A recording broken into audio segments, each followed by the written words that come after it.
Hello friends, welcome to today சமையல். இன்றைக்கி நம்ம டுடே சமையலில் சக்கரை பொங்கல் எப்படி செய்யலான்னு தான் பார்க்க போகிறோம்.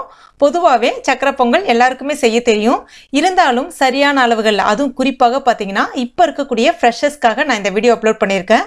அதாவது கல்யாணம் ஆனவங்க புதுசாக பொங்கல் வைப்பீங்க. அந்த மாதிரி பொங்கல் வைக்கும்போது அளவுகள் கொஞ்சம் முன்ன பின்ன ஆயிடுச்சுன்னா மனசு கஷ்டமாயிடும். இந்த அளவுகளில் நீங்கள் ட்ரை பண்ணி பாருங்கள்.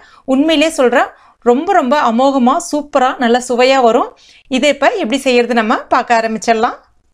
முதல்ல ஒரு குக்கரில் 1/2 டீஸ்பூன் அளவுக்கு நெய் சேர்த்துக்கலாம். அதுக்கப்புறம் 1/2 கப் அளவுக்கு நான் இன்றைக்கி பாசிப்பருப்பு எடுத்திருக்கேன். இதை தண்ணியில் நல்லா ஒரு 2 தடவை கழுவிட்டு அதுக்கப்புறம் ஒரு 10 நிமிஷம் ஊற வச்சுட்டு தண்ணியை நல்லா வடிகட்டி எடுத்திருக்கேன். இப்போ இது கூட சேர்த்துக்கலாம். பச்சைப்பருப்பு அந்த ஈரெல்லாம் இழுத்துட்டு அதுக்கப்புறம் கொஞ்சம் நல்ல ஒரு வாசனை வரும். அதாவது சிவந்தெல்லாம் வரணும்னு அவசியம் கிடையாது. ஒரு நல்ல ஒரு அரோமா ஸ்மெல் ஒன்று வரும். அது வரைக்கும் நம்ம இதை நல்லா வறுத்துக்கலாம். அதுக்கப்புறம் 1 கப் அளவுக்கு பச்சரிசி எடுத்திருக்கேன். பச்சரிசியை 2 தடவை வாஷ் பண்ணிவிட்டு ஒரு 10 நிமிஷம் ஊற வச்சு தண்ணி நல்லா வடிகட்டிட்டு அதையும் இது கூட சேர்த்துக்கிறேன். பச்சரிசி எப்பவுமே பொங்கலுக்கு பயன்படுத்தக்கூடிய பச்சரிசின்னு கடையில் கேட்டு வாங்கினீங்கன்னா ரொம்ப அருமையாக இருக்கும் அந்த பொங்கல். 1 கப் பச்சரிசிக்கு 1/2 கப் பாசிப்பருப்பு கரெக்டான அளவு. நீங்கள் வீட்டில் கிராமில் அளக்கிறத விட ஏதாவது வீட்டில் இருக்கக்கூடிய கப்பை பயன்படுத்தி அளவுகள் அளந்துக்கிட்டீங்க அப்படின்னா கரெக்டாக இருக்கும். இது இப்போ நம்ம ஒரு தடவை நல்லா கலந்து விட்டுடலாம். ரொம்ப நேரம் வறுக்கணும் அப்படின்லாம் அவசியம் கிடையாது. அதுக்கு அடுத்ததான் நம்ம எப்பயுமே சாதத்துக்கு 1 கப் அரிசிக்கு 2 கப் தண்ணி வைப்போம் குக்கரில். ஆனால் பொங்கல்னு வரும்போது 1 கப் அரிசிக்கு 4 கப் தண்ணி வச்சாதான் கரெக்டாக இருக்கும். அதுக்கப்புறம் நம்ம இதில் 1/2 கப் அளவுக்கு பாசிப்பருப்பு சேர்த்துருக்கிறதுனால அதுக்கும் சேர்த்து 5 கப் அளவுக்கு தண்ணி சேர்க்கணும். அதுக்காக நான் இன்றைக்கி ஃபஸ்ட்டு 4 கப் அளவுக்கு தண்ணி சேர்த்துக்கிறேன். அதுக்கப்புறம் 1 கப் அளவுக்கு பால் சேர்த்துக்கிறேன். பால் பார்த்திங்கன்னா நல்லா காய்ச்சிட்டு ஆற வச்சு வடிகட்டி எடுத்திருக்கேன். எப்பயுமே பாலை காய்ச்சிட்டு ஆற வச்சுட்டு பயன்படுத்துங்க, திரியாக ஆகாமல் இருக்கும். எப்பயுமே பாலை காய்ச்சாமல் இந்த மாதிரி ரெசிபிக்கு நம்ம பயன்படுத்தினா திரிஞ்சு போயிடும். அப்புறம் ஏதாவது ஒரு விசேஷங்களை நம்ம இது மாதிரி செய்யும்போது பார்த்திங்கன்னா நம்ம மனசுக்கு கஷ்டமாக போயிடும். அதனால இது மட்டும் கொஞ்சம் கவனமாக பார்த்து பண்ணிக்கலாம்.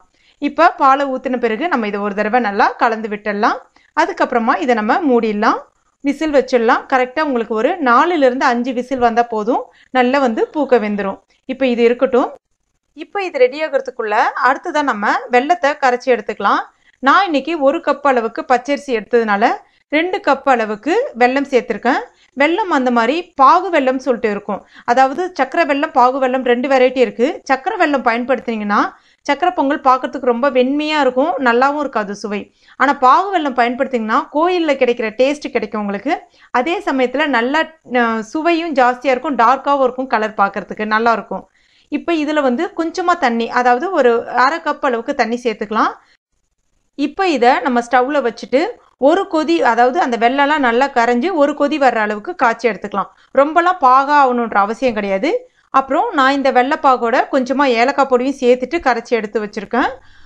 சில பேருக்கு பார்த்திங்கன்னா ஜாதிக்காய் போடுவாங்க, சில பேர் பச்சை கற்பூரம் போடுவாங்க. அவங்கவுங்களுக்கு இந்த சுவை பிடிக்கும். நான் இன்றைக்கி வெறும் ஏலக்காய் பொடி மட்டும்தான் சேர்த்துருக்கேன். இப்போ இதுவும் இருக்கட்டும். அதுக்கு அடுத்தது நம்ம முந்திரி பருப்பு, திராட்சை எல்லாமே வறுத்து எடுத்துக்கலாம். அதுக்கு நான் இன்றைக்கி இந்த மாதிரி ஒரு கரண்டியில் 2 டீஸ்பூன் அளவுக்கு நெய் சேர்த்துக்கிறேன். நெய் நல்லா உருகி வந்த பிறகு ஒரு 20 போல் காய்ந்த திராட்சை, அதுக்கப்புறம் 20 போல் முந்திரி பருப்பு எடுத்திருக்கேன். இப்போ திராட்சை நல்லா உப்பி வரணும், முந்திரி பருப்பு நல்லா சிவந்து வரணும். இப்போ இந்த மாதிரி இருக்கணும்.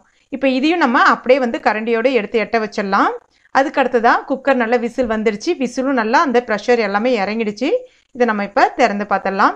இப்போ பாருங்கள் எந்த அளவுக்கு தண்ணியெல்லாம் இழுத்துட்டு நல்லா பூ போல் வந்திருக்கு பாருங்கள். இப்போ கரண்டியை யூஸ் பண்ணி நல்லா நம்ம ஒரு 2 தடவை நல்லா மசிச்சு விட்டுக்குங்க. அதுக்கு அடுத்ததான் நம்ம ஏற்கனவே வச்சுருக்க அந்த வெள்ளை கரைசல் இருக்கு இல்லையா, அதுவும் இது கூட வடிகட்டி சேர்த்துக்குங்க. ஏன்னா அதில் அந்த தூசு துரும்பு அது மாதிரிலாம் இருக்கும். ஸோ நம்ம இந்த மாதிரி வடிகட்டி சேர்த்துக்கினா அது நமக்கு உணவில் சேராமல் இருக்கும். அதுக்கு அடுத்ததான் இப்போ இதை நம்ம ஒரு தடவை நல்லா கலந்து விட்டுருங்க. எல்லாம் ஒன்றோட ஒன்று மிக்ஸ் ஆகிற அளவுக்கு நல்லா கலந்து விட்டுடலாம். அப்புறம் நம்ம ஏற்கனவே வறுத்து வச்சுருக்க அந்த முந்திரி பருப்பு, திராட்சை அதையும் இது கூட சேர்த்துக்கலாம். அதுக்கப்புறம் ஒரு 4 டீஸ்பூன் போல் நெய் சேர்த்துக்கலாம். உங்களுக்கு இன்னும் நல்ல நெய் ஃப்ளேவர் வேணும்னா நீங்கள் 2 டீஸ்பூன் எக்ஸ்ட்ரா கூட சேர்த்துக்கலாம். நம்ம நடுவில் இந்த முந்திரி பருப்பு வறுக்கிறதுக்குலாம் நெய் சேர்த்துருந்தோம் இல்லையா, அதனால் நான் இன்றைக்கி 4 டீஸ்பூன் அளவுக்கு தான் இப்போ நான் கடைசியாக நெய் செய்கிறேன். இப்போ இதையும் நல்லா கலந்து விட்டுடலாம். இப்போ இந்த பதத்துக்கு கரெக்டாக இருக்கணும். கொஞ்சமாக தண்ணி பதத்துக்கு இருந்தால் தான் சக்கரை பொங்கல் ஆற கொஞ்சம் உங்களுக்கு கெட்டியாக ஆரம்பிக்கும். ஸோ இந்த பதத்தில் இருக்கும்போது நம்ம எட்டை எடுத்துடலாம்.